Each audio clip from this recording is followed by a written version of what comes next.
maajabu na siwezi kueleza, siwezi kueleza, siwezi kueleza. Ametenda maajabu na siwezi kueleza. Ametenda maajabu, ameniongoza mimi na siwezi kueleza mimi, siwezi kueleza, siwezi kueleza. Ametenda maajabu na siwezi kueleza. Ametenda maajabu,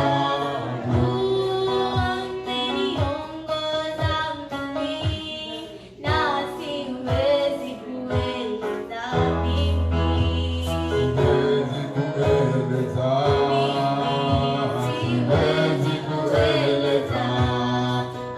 Ametenda maajabu na siwezi kueleza. Ametenda maajabu.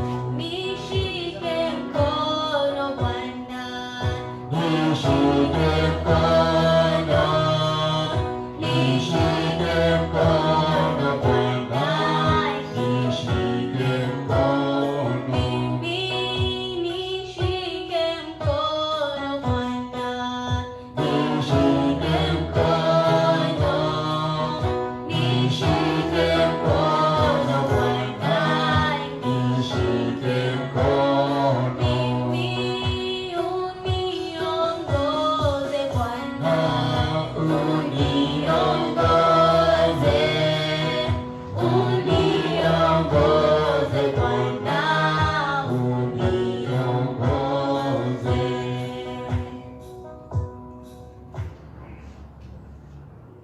Bwana asifiwe.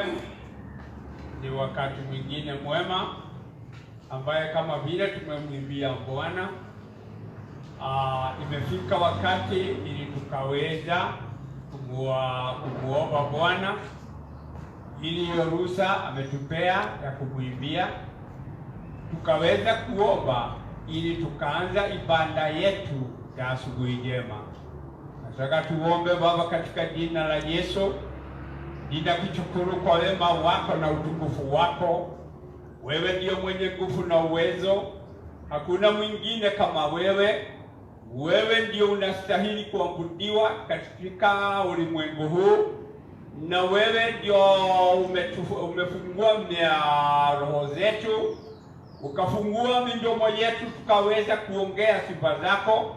Kwa hivyo nabarikisha wote ambaye wananiona, nabarikisha Wakenya wote kwa sababu mimi ni Mkenya, ili Baba ukatuunganisha pamoja na ukatubariki tukiwa pamoja.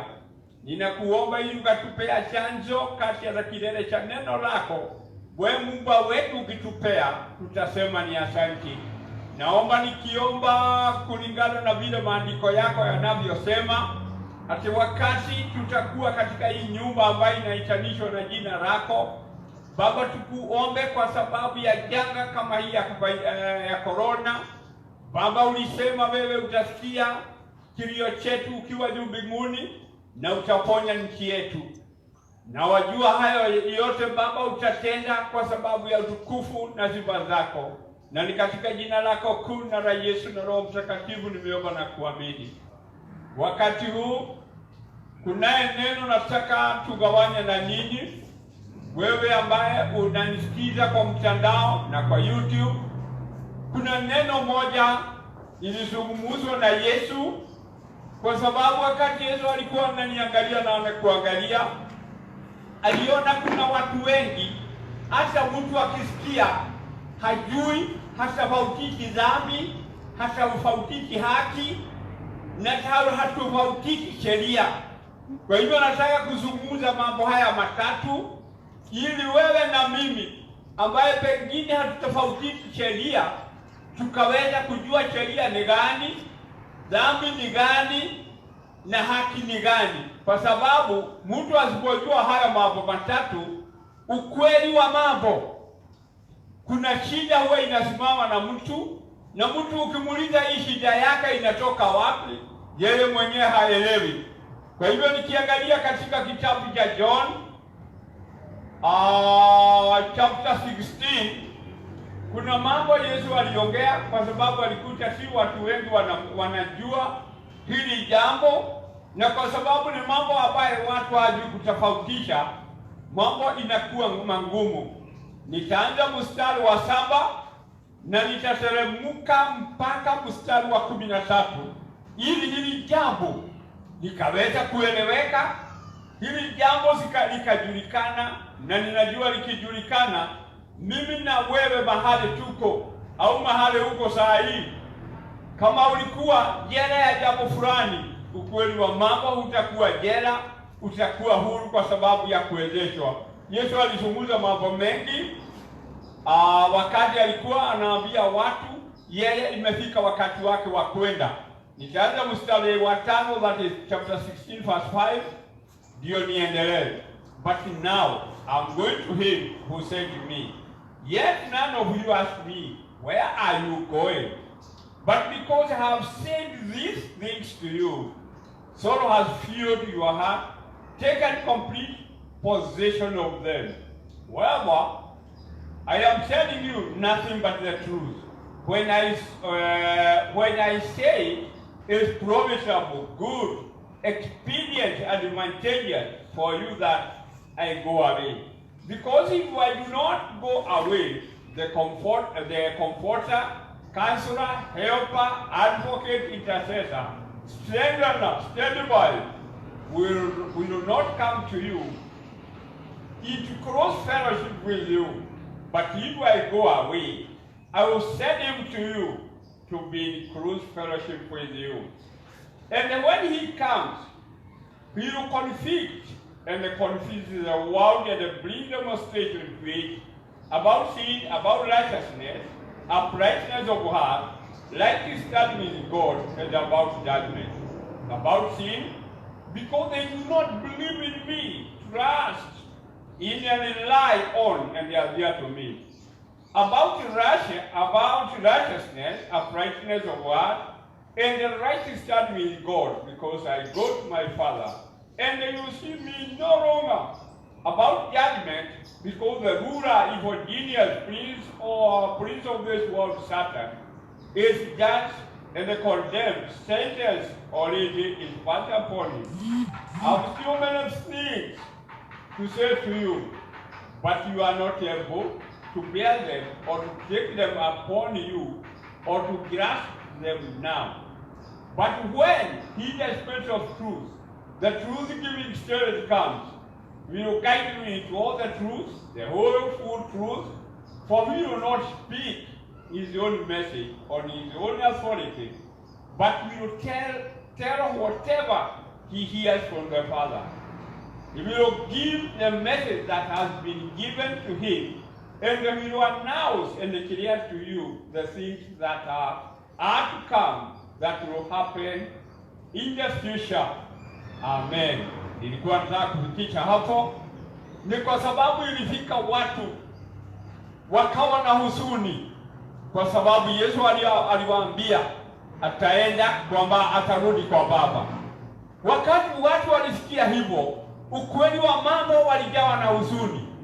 Na wakati walijawa na huzuni, Yesu ukweli akawaambia ni kwa nini anataka kwenda, ni kwa nini mnajawa na hofu, au ni kwa nini hofu imejaa moyoni mwenu. Verse 7 ukiangalia inasema, whoever I'm telling you nothing but the truth. Yesu alijua anawaambia ukweli mtupu, kwa sababu nisipoenda kuna mambo ambaye haitafika. Nisipoenda kuna mambo hamutajua. Nisipoenda mtakaa kwa giza. Yesu akaambia akienda ni vizuri aende, kwa sababu akienda kuna mambo mazuri ambayo itafanyika. Ukiangalia pale nyuma kidogo, chapter 14, ukweli alikuwa amewaambia yeye akienda atawatumia Roho Mtakatifu. Katika kuwatumia Roho Mtakatifu, basi hii peji ndio inakuja kufanikisha hiyo jambo. Na kufanikisha ni kumaanisha yale mambo ambayo Roho Mtakatifu alikuwa anakuja naye. Tunaambiwa vizuri. Akishaenda, that is the comforter, the counselor, the helper, the advocate, intercessor, secretary, standby will come to you into close fellowship with you. But if I go away, I will send him to you to be a close fellowship with you. Angalia yule msaidizi ambaye amezungumzia chapter 14. Hapa ndio alikuwa anafika ndio aanze kazi yake. Ukweli ukiangalia Roho Mtakatifu, kiini cha Roho Mtakatifu alikuja ili anisaidie, awe karibu na mimi, awe akiniongoza, awe akinihimiza, unastahili kukaa hivi na hivi. Kwa hivyo ndio maana yeye aliwaambia nilipoenda mambo haya hatafanyika, lakini nikienda kuna mambo itafanyika. Naye wakati Roho Mtakatifu naye anakuja, wakati akija yeye mwenyewe, ndio naona watu wengi, pengine mimi na wewe hatutafautishi dhambi. Hata ukiuliza mtu wako na dhambi, yeye hajui. Kwa nini mtu hajui? Kwa sababu yule alikuja kuongea habari ya dhambi. Huyo Roho Mtakatifu ukiangalia, yeye atakwambia mambo ambayo itakuja, anakwambia ni nini kiko ndani yako. Kwa hivyo hii mambo, usipokuwa na Roho Mtakatifu, kuna mambo huelewi. Unakaa mtu wa class 1 to 8 au mtu wa from form 1 to 4, lakini ukienda university unajua mambo mengi. Na ukiangalia Roho Mtakatifu kwa Yesu, huyo ndio msaidizi. Na Roho Mtakatifu, bila Roho Mtakatifu, ndio naona Romans 8:9 inasema, if you don't have the Spirit of Christ living in you, you are not a Christian. Hiyo imeandikwa hivyo, na hutaondoa hiyo, kwa sababu wewe sio ulinakili haya maandiko. If you don't have the Spirit of Christ living in you, you are not a Christian. Kwa hivyo naye Roho Mtakatifu alikuwa aje anisaidie, aje anipe muongozo. Na ukiangalia verse 8 inasema vizuri, and when he comes, he will convict and confuse the world and bring demonstration to it about sin. Hebu angalia, bila Roho Mtakatifu, mtu wa Mungu, hapa kuna changamoto.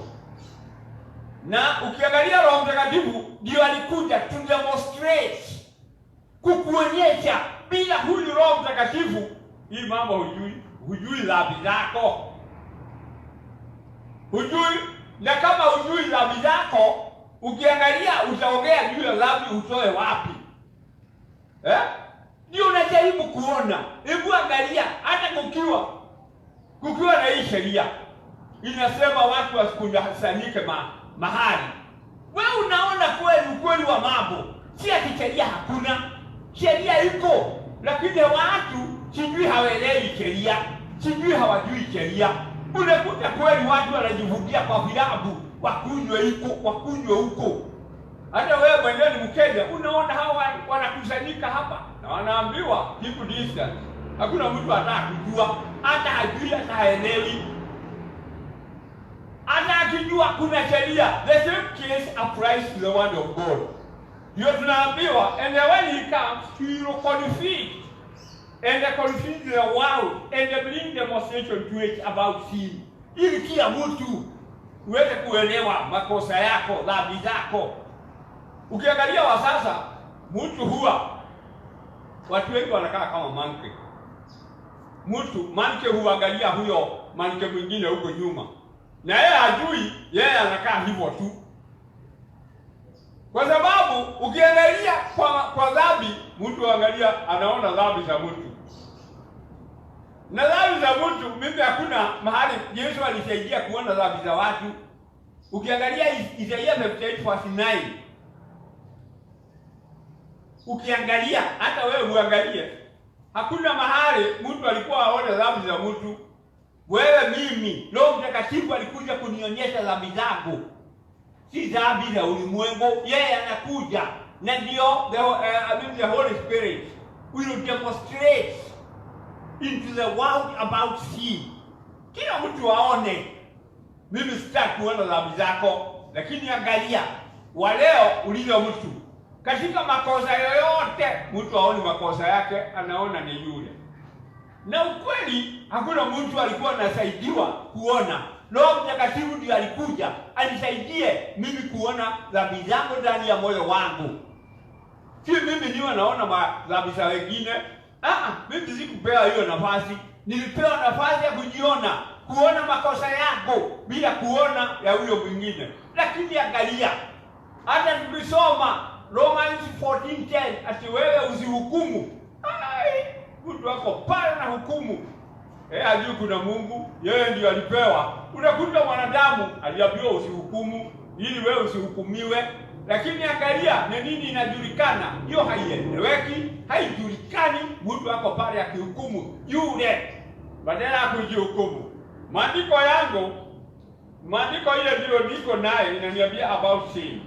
Na tena about righteousness.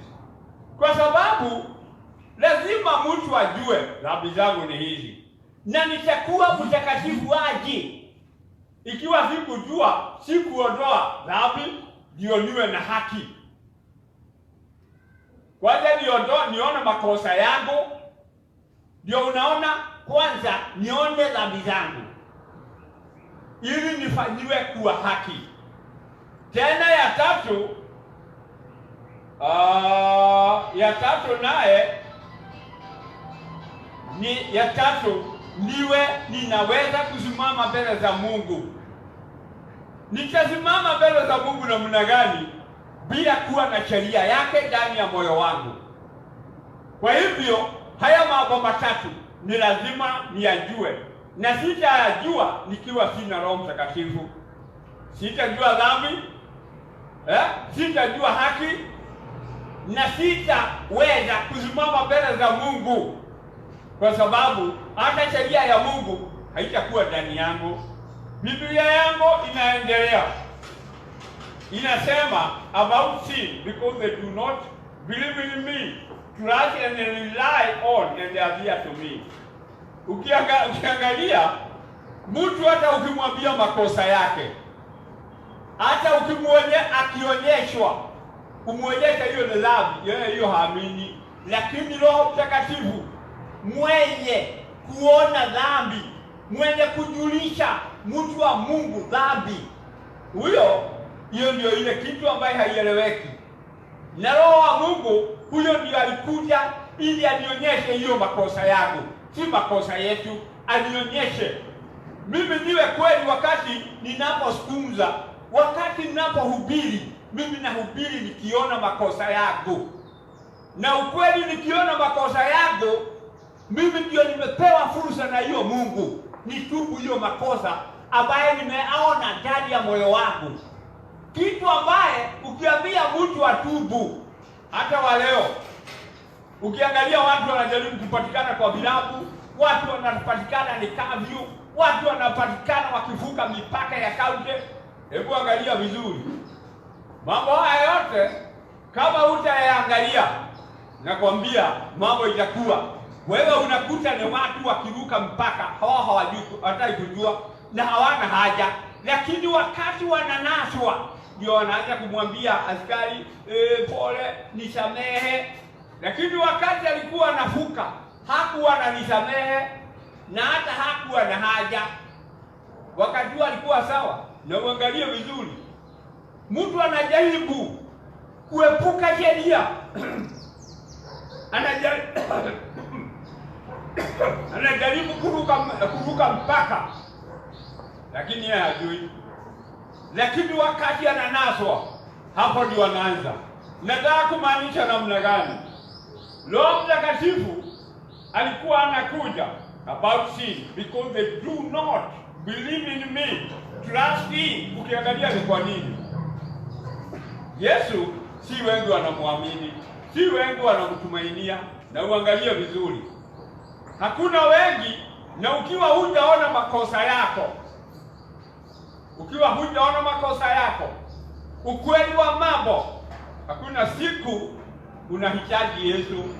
Mtu anahitaji Yesu kwa sababu anaona makosa yake. Hapo ndio mtu anahitaji, na ndio ako na pahali pa kutubu.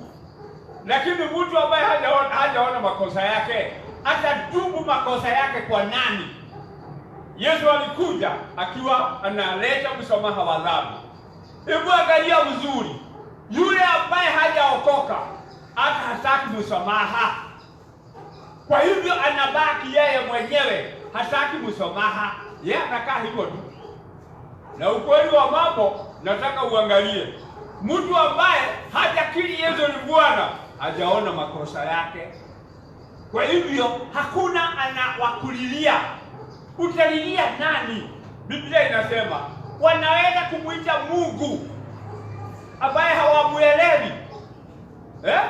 Ukiangalia that is Roman, sijui 10:17. Watamuita nani huyu ambaye hawamjui?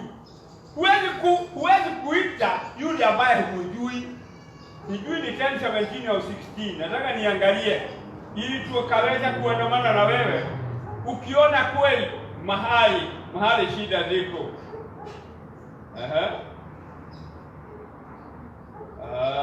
Sema. Kwanza nianze.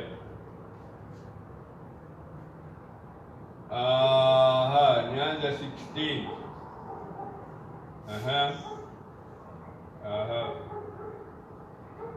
Hata nianze 13 ndio kweli tujue iko namna gani. Sababu tukijua hivyo ukweli tutakuwa vizuri. Na inasemaje? 13 inasema, for everyone who calls upon the name of the Lord, invoking him as Lord, will be saved. But how are people to call upon him whom they have not believed in, whom they have no faith, on whom they have no reliance? And how are they to believe in him what they trust in and rely upon him of whom they have never heard? And how are they to hear without a preacher? And how can men be expected to preach unless they are sent? As it is written, Amen. Ukweli inajulikana vizuri. Yoyote ambaye atakayeliita jina la Bwana lazima kuwe ndani yake. Kuna analilai, anajua Mwokozi. Kwa hivyo huwezi kuita Mwokozi ambaye hamuelewani. Hata mtoto anaita mami au dadi kwa sababu anamuona, ananyonya kwa mami. Dadi naye yako mahali pale. Kwa hivyo wakati anaitana mami, anajua huyu ni kweli ni mami. Naye huwezi kuita kama hujui. Lazima wakati unamuita Yesu, lazima uwe kweli kuna kitu unajua kwa hiyo Yesu. Na ukweli wa mambo, ukiangalia Joel 2:32 inasema yoyote atakayeita hilo jina, ukweli wa mambo ataokolewa. Lakini Biblia inauliza, but how are people to call upon him whom they have not believed, in whom they have no faith, on whom they have no reliance?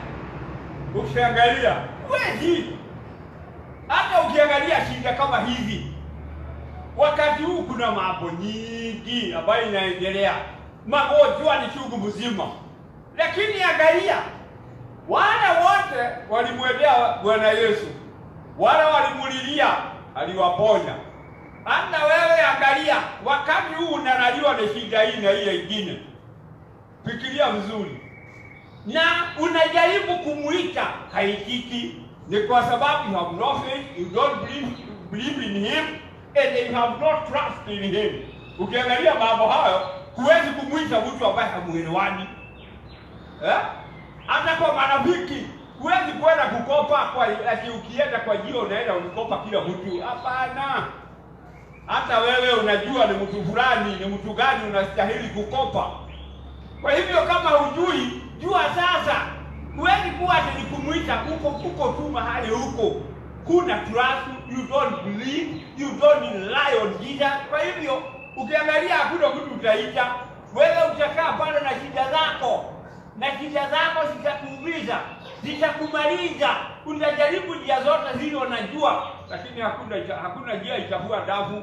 Kwa hivyo ndio utakuta watu wengi wako na shida. Na zile shida wako nazo ni kwa sababu hawakujua. Hawakujua, hawana imani na Yesu. Kwa mdomo ndio, lakini kwa mabaya mengine hakuna mtu ako na haja na Yesu. Mtu anajua njia zake zile za chochoro, sile mtu anapitia, lakini hakuna mahali inaleta jawabu. Ukiangalia niwaambia last time, watu wako kule wamelazwa huko na kule. Si ati hawajui jina la Yesu. Jina la Yesu wanalijua, lakini ndani yao hawana imani. Hawamtegemei. Wana njia nyingi zile wanategemea. Ndio maana hata wakiitana wakiwa mahali kila mmoja wetu wako mahali analaliwa na shida hii na hii. Unaona Yesu hata havugui macho. Yesu bado anakaa. Na anakaa si anakaa kwa sababu anaangalia ni akina nani. Ni akina nani hawa ananiita. Yana anaangalia kwingine. Na akiangalia kwingine ujue wewe hiyo shida zako kaburi ndio hiyo inakugoja. Ni kwa nini? Kwa sababu hawajuani. Nikiendelea mbele, verse 10 inasema about the judgment. Because the ruler, the evil genius, prince of this world, Satan, is judged, condemned, and the sentence already is passed upon him. Angalia vizuri, wewe ni mwananchi, ni mwana Kenya kama mimi. Ukiangalia Yesu alikuja ndio mtu ajue ukiwa na dhambi judgment ndio hii. Angalia Biblia yako vizuri. Ukiwa na dhambi judgment ya mwenye dhambi ni hii. Na kwa sababu dhambi ni kuitika. Dhambi ni kuitika, zinaitika ndani ya moyo. Si wewe unaziita, dhambi zinaitika. Wewe mahali popote huko unajua your judgment is there. Sababu dhambi ikipatikana kwako, wewe fikiria wakati unakutana kama ndio hii saa moja imefika. Ukikutana na soja huko nje, hata wewe unajua utakutana na nini. Ukiangalia kwa sababu Yesu alijua watu hakuna mtu anataka kujua dhambi, hakuna mtu anataka kujua judgment iko namna gani. Biblia last time in John 3 tuambia yule ambaye hajaamini he has already been condemned. Kwa hivyo bila kuamini already the judgment is there. I have been judged, you have been judged. Naye Roho Mtakatifu wakati alikuwa alikuja ili ujue wewe ukiwa na dhambi. Ujue hakuna hongo. Wewe kuwa mahali iko, wewe jifiche tu. Mtu anajua, wale wanajificha wakiruka mpaka ya kaunti wanajua kweli dhambi iko. Kwa sababu walinda usalama wanawakuta mahali ambaye huko fikiria. Mnakutana. Mkikutana unajua kweli mambo imeharibika. Kwa nchani siku 14 kabla upelekwe kotini. Wewe ikiwa ni hukumu ya hapa kwetu Kenya. Wewe fikiria hukumu ya Mungu yuko aje? Hukumu ya Mungu itakuwaje? Ndio tunasema about judgment because the ruler, the evil. Unajua judgment inakuja kwa yule ambaye yeye haki sheria. Yeye hana haja na sheria na hataki. Kwa sababu Yesu wakati tutamaliza shida yetu na ibilisi kwa sababu ya kumwamini na kukaa karibu na Yesu, ukiangalia naye Satan hapo ndio hukumu yake itafika mahali pale. Na ukiangalia hukumu saa hiyo, unajua mimi nikikosa kwenda hivyo wakati ukiangalia mtu hakuna kitu inafanya hajali, yaani hakuna kitu inamsumbua, sababu umekaa vile sheria inasema. Lakini ukitoka, sheria inakupata huko. Naye sheria ya Mungu, kwa sababu ya moyo wangu, Yesu alikuja, Roho Mtakatifu alikuwa anakuja sababu ya judgment. Ati huyu ukiondoa haya, Satani saa hiyo amehukumiwa. Kwa hivyo ndio tunaimba, hana nguvu, hana uwezo. Lakini hata wewe fikiria, ukiwa bado unapatikana nje, ni nani ameshindwa? Ni Shetani ameshindwa au ni wewe? Wenye kukanyaga Ibilisi, hata na nyinyi jueni, mjue ni nani yako mashakani.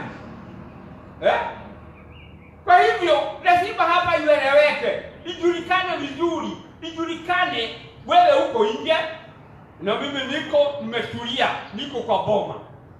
Ukweli wale wakihukumiwa wale wako nje, mimi sitakuwa pamoja. Mimi tayari nimejiondoa kwa sababu nimetimiza sheria vile imeandikwa. Naye Roho Mtakatifu ndio alikuwa anakuja kumaliza Satani. Kwa hivyo wewe ambaye huna Roho Mtakatifu, usifikirie ati kuna wakati utamaliza Satani. Wewe onyesha watu kukanyaga, onyesha watu kufukuza, onyesha watu kupiga teke. Hakuna kitu kama hiyo. Hakuna mamlaka wewe ulipewa ya kufukuza. Unafukuza nini? Na yule alikuwa anakuja kufukuza Satani, kumaliza nguvu za Satani, anaitwa Roho Mtakatifu. Na ndio tunasoma na wewe. Tena inasema, I've still many things to say to you, but you are not able to bear them or to take them upon you or to grasp them now. Yesu alijua. Ukiangalia wale watu ambao hawana Roho Mtakatifu, ndio unakuta mahubiri tu ni baraka. Sijui huwa inaandikwa wapi, kila mahubiri, you will prosper, you will what. Watu wa Mungu, wacha kudanganyika ati wewe ulianguka mtihani na bado unangojea baraka. Hayatamani hivyo. Hata wewe una mahali unafanya kazi for that days ndio mjara ipatikane. Lakini hii masomo ya blessing hii na every morning utabarikiwa. Watu wa Mungu, kwani masomo ni ya masomo tu ni ya kubarikiwa? Kuna mambo nyingi watu wa Mungu, mtu anastahili kujua. Hata wakati uliingia kwa shule, hakuna kitu mwalimu au mzazi anafurahi ukipita mtihani. Lakini ukianguka, wewe unaona ni nani huyo atafurahishwa? Ni wewe. Hata uende form 1 form 4 uanguke utoke na D, unangojea mzazi au mwalimu afurahie. Na mimi hapa ya kusherehekea. Kwa hivyo kuna mambo mengi ambayo inastahili kuwa inafundishwa. Watu wasikae tu klasi ya blessing. Klasi ya blessing hii ni mahali moja tu. Kwani hakuna maandiko mengine kwa Biblia isipokuwa ya blessing. Kwa hivyo kuna mambo ya dhambi, kuna kupewa Roho Mtakatifu, kuna kubatizwa, kuna kukua kiroho. Mambo ni mengi watu wa Mungu. Lakini sasa mahubiri inakuwa moja. Lakini baraka tu. Utabarikiwa na ndio wakati ni shilingi yako ina ajabu. Toa hii ndio ubarikiwe. Sisi hata huko haitolewi, lakini tunahubiria watu ukweli wa mambo. Ili Bible tusiwe tunasoma verse moja tu. Tunasoma verse moja, Biblia hii iko na pages mingi. Kwa hivyo sikai pale ati nikihubiri tu jambo moja. Hata kama ni ruhusa naambia mtakuwa na mtapata kazi, mtaoleka, hiyo ni jambo lingine. Kwa hivyo nataka kusema kwa Biblia kuna mambo nyingi ile watu wanastahili kuwa wanahubiriwa, lakini si toa ndio ubarikiwe. Hapana. kwani hakuna lugha nyingine isipokuwa kutoa na kubarikiwa. Biblia inatuambia, Yesu akasema ako na mambo mengi ambaye angetuambia, lakini kwa sababu hatuna huyu msaidizi hakutuambia.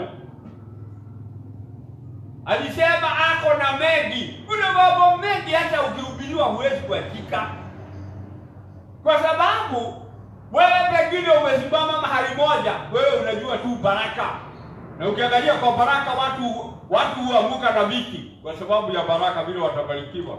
Ndugu yangu, fanya kazi, wacha kuona Mungu kama ni mjinga. Mungu alikupea kazi, alikupea mawazo ufanye kazi, ndio abariki kazi ya mikono yako. Hii ya hewa hii ya hewa hakuna na haitakuwa hapo.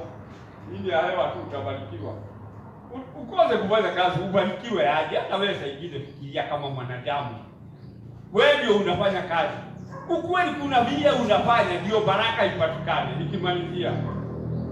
But when the spirit of truth, the true giving spirit comes, he will guide you into all the truth and the whole full truth. For he will not speak his own message on his own authority, but he will tell whatever he hears from the Father. He will give the message that has been given to him, and he will announce and declare to you the things that are to come, that will happen in the future. Angalia wakati Roho wa Mungu atakuja. That true giving spirit. Hiyo ndio atakwambia ukweli. Yeye ndiye atakuongoza. Akupitishie njia za haki. Hakuna mwingine. Kwa hivyo bila huyu msaidizi ambaye anaitwa Roho Mtakatifu, ukweli hutajua njia, ndio mahubiri itakuwa moja ya baraka. Lakini wakati utakuwa na Roho Mtakatifu, he will guide you. Hivyo ndio nimesema, the true giving spirit comes, will guide you onto all the truth, the whole full truth.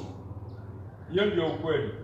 Yeye mwenyewe ndiye atakuongoza kwa ukweli na kwa ukweli kabisa, kwa sababu hatazungumza mambo yake, hatakuwa akizungumza mambo yake, atakuwa akizungumza yale Baba anasikia, yale anasikia kwa Baba. Kwa hivyo yeye hatajiongoza. Kwa hivyo hatakuwa na change the topic. Today we are preaching about the breast. Wacha hivyo. Mtu ambaye hakupita mtihani, ukweli sioni mwalimu huwa na huzuni. Huyu hakushika na yule na wengine wengi anarudia hiyo subject. Lakini wakati inaeleweka, wakati mtu anajua, hebu angalia vizuri. Yeye Roho Mtakatifu haongei kwa niaba yake, anaongea kwa niaba ya Mungu. Kwa hivyo ndio anazungumza mambo ya Mungu, ili neno la Mungu likapenya. Dhambi zile zilikuwa zinajificha kule ndani ya moyo, zikachimbuliwa, zikaonekana. Na ndio ukiangalia wengi wetu hatujui dhambi, tunaendelea tu kutenda dhambi. Tumeingia kwa mtego wa dhambi, na ndio unakuta wewe ukikosewa, wewe uko na majina kubwa kama mimi bishop na apostle na pastor, ukikosewa ni mtu au sadaka zikose kuja, au marupurupu yako ikose kuja, ukiangalia kutoka hapo unajikuta unaghadhabika ya kutosha. Huko kughadhabika ni kuonyesha wewe huna msaidizi. Kama ungekuwa na msaidizi, angekwambia ukweli. Kukosa ati marupurupu haijaingia au sadaka haijaingia, hakuna mtu angekuwa anapiga kelele, kwa sababu tayari unajua huko ndio kuna vita, na huko kukiwa kuna vita, nilikuambia ni sababu Ibilisi, ndio nikasoma Luke chapter 1 verse 70, ili tujue adui na wanaotukosea. Kutoka hapo watu hawatakujua kwa kara ingine, watakujua kwa kara moja. Ukiangalia Yesu ambaye ndio mhubiri mkuu, huku muona mahali na makosa, na ndio nikasoma John 14:30 ambaye ilisema sasa au Mungu wa ulimwengu huu atakuja na hataona kitu ndani ya Yesu. Hebu angalia wewe sijui unataka kuitanishwa na nani? Kwa sababu mimi siwezi kusema ate Mungu wa dunia hii akija hata nipanda makosa niko naye, lakini sasa nikapewa njia ya kujua roho yangu ikiguruma, nami nikajua kutegua hiyo kitendawili. Kwa hivyo nikisikia presha ndani ya moyo, mimi najua Shetani anapokesha mambo yake. Hiyo ndio hasira, kushukiana, kutengana. Nikijua hayo, hiyo siongei, mimi natubu hiyo, kwa sababu niko na Roho Mtakatifu inajua dhambi. Wewe ambaye huna Roho Mtakatifu hujui dhambi, hujui makosa, hujui nini. Yaani unakaa kama mtu kipofu ambaye haoni. Na ndio nataka kumalizia na maandiko tu moja hapa. Sijui kama iko kitabu cha John 9:39 au 5:39. Nataka niangalie nione vizuri. Ikiwa hapo nitasoma haraka kwa sababu nataka kusoma. Nafikiri 5:39 either whichever comes first. Nataka niangalie ati Yesu alikuja ili wale ambao wanaona.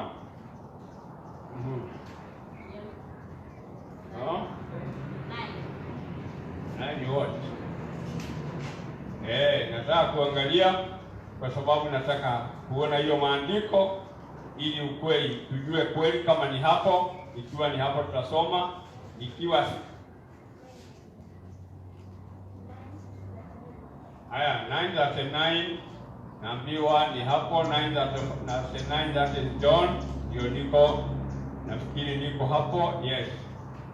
Then he said, I came into the world for judgment, as a separator, in order that there may be separation between those who believe on me and those who reject me, to make the sightless see, and to make those who see become blind. Some Pharisees who are near, hearing this remark, said to him, are we also blind? Jesus said to them, if you are blind, you'd have no sin. But because now claim to have sight, your sin remains. If you are blind, you would not be guilty of sin. But because you insist we do see clearly, you are unable to escape your guilt. Amen. Hiyo ndio neno. Angalia vizuri.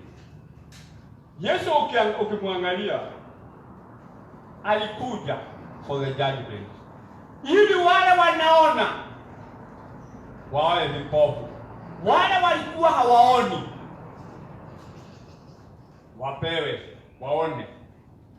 Ukiangalia Farisi, kwa sababu kila mahali lazima kuwe na watu wa kupinga na watu hao wengine, wakajiuliza, wakamuuliza, hata sisi tu vipofu? Akawajibu, kama mungekuwa vipofu hamungekuwa na dhambi, na kwa sababu nasema mnaona, dhambi lazima idumu. Kwa hivyo Yesu alikuja ili wale walikuwa wanaona. Ukiangalia mbeleni, mtu alikuwa anaona tu makosa ya watu, yeye hakuwa anaona. Akabadilisha mkondo, wale walikuwa hawaoni, ili wale wako na Roho Mtakatifu waone dhambi zao.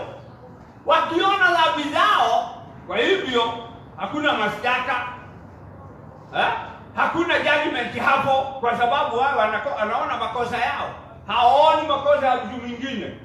Lakini Wafarisayo wakitaka kujionyesha wao wako, wakajiuliza, hata sisi tuko na dhambi. Akaambia, kama mungekuwa vipofu hamungekuwa na dhambi, lakini kwa sababu mnaona dhambi zenu au dhambi zenu lazima zikae mahali pale. Lakini kama hamuoni, yule alikuwa sasa haoni. Unajua hapo mbeleni watu wanahaku na Roho Mtakatifu. Yule ambaye ndio alikuwa anafichwa, mtu alikuwa tu anafungua macho ya kimwili, anaona tu makosa ya watu. Lakini Roho Mtakatifu akija, anaona makosa, anakuonyesha makosa yake. Kwa hivyo anaona si yule. Na ndio nikaambia Yesu wakati wa kusulubishwa, aliambia wale walikuwa wanamsulubisha, hawa wamenilete kwenu, msiwaulize chochote, hawajui vile wanafanya. Hebu imagine kama ni wewe hata wale wakati unapelekwa quarantine, angalia unapiga kelele ya kutosha na ulipatikana nje tu. Wewe huoni makosa yako, unayoona yule anakupeleka. Si unaona ndio hapa inadhihirisha watu ambao hawana Roho Mtakatifu ni kama mtu hana macho. Kwa sababu yeye anaona dhambi tu za huyo, anaona dhambi za askari. Yeye haoni vile amefanya. Haoni makosa yake, anawekelea askari. Sasa askari unamwekelea nini? Kama ungefanya vizuri, kama ungekuwa hiyo sheria liko ndani ya moyo wako, ungekuwa na shida. Lakini kwa sababu ulikuwa huoni, ulikuwa na pesa fanya route, unapatikana huko. Na huko bora njani unasikia. Unakaa pale siku 14 bila kujua kama utatoka na ugonjwa au utatoka na ugonjwa. Bwana awabariki sana kwa sababu ya kunisikiza. Na ninaomba ili wewe ambaye umenisikiza, chukua tahadhari ya neno la Mungu. Ile kama ni Roho Mtakatifu huna, tafuta njia za kupata. Kama hujapata, nione, nitafute, nitakuonyesha njia. Ndio naona kanisa, nimeandika kanisa ni ili usikuje kutafuta, usikuje kunitafuta unikose. Mungu awabariki sana na watendee mema. Nataka tuombe. Baba, katika jina la Yesu, ninakushukuru kwa hiyo nafasi ambayo umenipea. Ninajua huo ujumbe umefikia wengi, na wengi tayari wameanza kuona makosa yao. Na ukweli, wewe ulisema mtu akiona makosa yake atubu makosa yake, wewe mwenyewe unamsamehe. Kwa hivyo nabarikisha wote ambao wamenisikia na wale wataendelea kunisikiza, ili Baba ukweli upatikane, kila mtu awe na ukweli na ujue kwa nini wewe ulikuja. Ni kwa nini Roho Mtakatifu alikuwa ulimtuma. Huku mtuma awe giza, ulimtuma akiwa mwangaza, ili aonyeshe watu dhambi, aonyeshe haki na judgment ni hii. Na kwa sababu hiyo yote imesikia, watu wako wamesikia, wabariki na uwatendee mema na uwainue. Na wale ambao hawana Roho Mtakatifu, waonyeshe njia za kupata. Wale wataweza kupata njia, Baba, na kuosa ukawaelekeza katika hili kanisa, ili wakajua ni njia gani watapitia ili wapate Roho Mtakatifu. Ukitenda haya yote Baba, sifa na shukrani zako. Na barikika serikali yetu mbele yako, ili ukaibariki, ili wakaweza kutuongoza vizuri. Na ukitenda haya yote, sifa na shukrani zako. Naomba kwa sababu ya wale wote ambao wanaugua, wale ambao wako na mahitaji mbalimbali, ili wewe Baba ukaonekania, kwa sababu ni Mungu mwema.